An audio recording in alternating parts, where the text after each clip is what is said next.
Et si un tueur rôdait dans ta ville et que personne ne le remarque?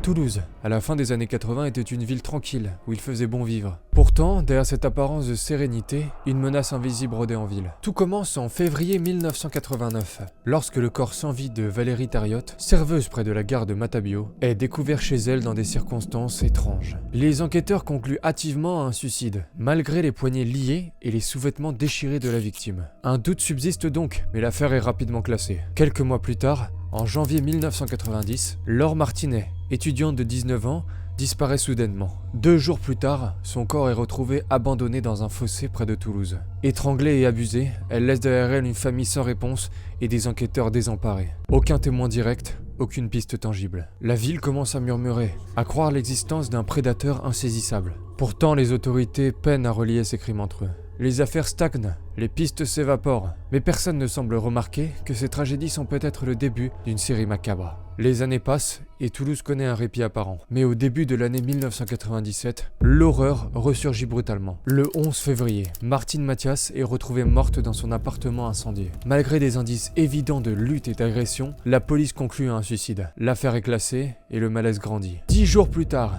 Émilie Espèce survit miraculeusement à son agresseur après une soirée dans un bar. Elle livre aux enquêteurs un témoignage très précieux. Un portrait inquiétant commence alors à se dessiner. En juin 1997, Mireille Normand, habitante isolée en Ariège, disparaît mystérieusement. Son corps est retrouvé enterré dans son propre jardin. Preuve de la froideur et la détermination du criminel. La peur gagne définitivement Toulouse. Les femmes craignent désormais la nuit et les inconnus. Pourtant, malgré l'urgence, les enquêteurs manquent toujours d'un suspect crédible. Les indices s'accumulent, mais ne permettent aucun suspect ou arrestation immédiate. Toulouse est en état d'alerte, sans savoir qui elle doit redouter. Septembre 1997 marque un tournant décisif. Isabelle Chichery est retrouvée morte chez elle, victime elle aussi d'un incendie criminel. Les enquêteurs découvrent rapidement qu'un certain Patrice Allègre séjournait chez elle peu avant son décès. Les preuves s'accumulent contre lui. Traqué par la police, Allègre est finalement arrêté le 5 septembre à Châtenay-Malabry, grâce au témoignage crucial d'un proche. Les révélations qui suivent son arrestation vont glacer le sang des enquêteurs. Allègre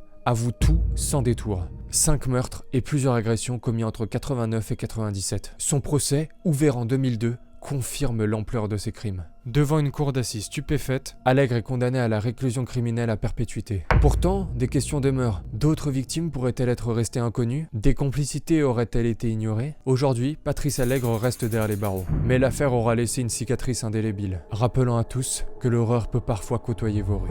N'hésitez pas à vous abonner et à laisser en commentaire d'autres histoires que je pourrais traiter.